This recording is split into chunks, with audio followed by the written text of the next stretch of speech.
தட்டி நீங்கள் ஜெபிக்க தொடங்கும் போது ஆமை ஸ்தோத்திரம் ஆண்டவர் இந்த அபிஷேகத்தை உங்க மேல ஊற்றுவார். ஹல்லேலூயா. அபிஷேகம் வந்தாலே போதும், உங்களை கொண்டே அற்புதம் நடக்க தொடங்கும். சொல்லுங்க ஹல்லேலூயா.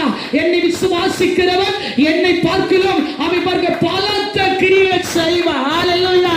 நான் செய்ததை போல என் பிள்ளைகளை கொண்டு நான் செய்ய வைப்பேன். கரங்களை தட்டுங்கள. கர்த்தருக்கு பலம் தந்து கொண்டிருக்கிறார். நீங்கள் சாதாரணப்பட்டவன் அல்ல.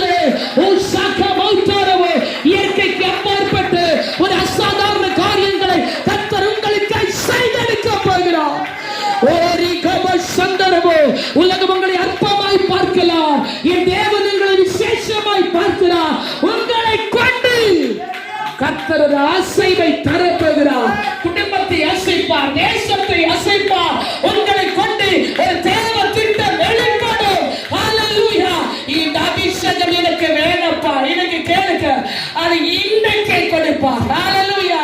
அவ இன்றைக்கு அபிஷேகத்தின் மேல யார் தாகமா இருக்கீங்களோ அந்த அபிஷேகம் இன்றைக்கு ஆமென் உங்க மேல இறங்கி வரும். ஸ்தோத்திரம். அபிஷேகம் வந்தாச்சுன்னு சொன்னா உங்களை பார்த்தாலே பிசாசு நடுக்குமா. ஹல்லேலூயா. கர்த்தர் நல்லவரம்மா. ஸ்தோத்திரம். திருவள்ளா பட்டணத்திற்கு ஆமே ஸ்தோத்திரம் ஊழியத்திற்கு போயிருக்கும் போது ஒரு அருமையான ஒரு ஸ்தோத்திரம் ஆமென் ஒரு வயதான முதியவர் அப்படி கரங்களை கட்டி அமர்ந்திருக்கிறார். அந்த மெசேஜ் கொடுத்துட்டு நாங்க செபிக்க தொடங்கணும். செபிக்க தொடங்கின போது ஸ்தோத்திரம் பாருங்க ஒரு மர்த்தவா சபையை சேர்ந்து ஆமே ஒரு ஐயாவா இருந்தபடினால அவர் பாடவில்லை, கரங்களும் தட்டல. ஆனா அபிஷேகத்துடைய வல்லமை ஜெபத்துல இறங்க தொடங்கினது. ஒரு பேரொளி, ஒரு பிரகாசிக்கிற ஒளி அவர் நெற்றியில் வந்து பட்டது. ஹல்லேலூயா. கட்டப்பட்டிருந்த கரம் அவிழ்க்கப்பட்டது. ஆவி கட்டப்பட்ட நாவு கட்ட அவிழ்க்கப்பட்டது. ஸ்தோத்திரம் ஸ்தோத்திரம். ஹல்லேலூயா. பயங்கர சத்தத்தோடு தேவனை ஆர்ப்பரிக்க தொடங்கினார். ஆராதனை முடிந்து கேட்டபோது எனக்கு தாங்க முடியாத ஒரு வல்லமை என் மேல ஊற்றப்பட்டது. எனக்கு பேசாம இருக்க முடியல.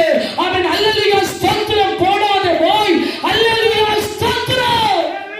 ஆமென். தெய்வத்தின் மகத்துவம் உண்டாகட்டும் என்று சொல்லும்படியால் அவருடைய நாவின் கட்டுகள் அவிழ்க்கப்பட்டது, அவருடைய கைகள் அவிழ்க்கப்பட்டது.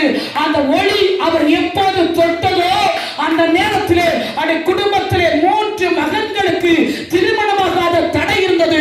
அதே மாசத்திலே அந்த தடைகளை மாற்றி அந்த பிள்ளைகளுக்கு அற்புதமான திருமண காரியங்களை கர்த்தர் நடத்தி கொடுத்தார். சொல்லுங்க அல்லேலூயா. சொல்லுங்க.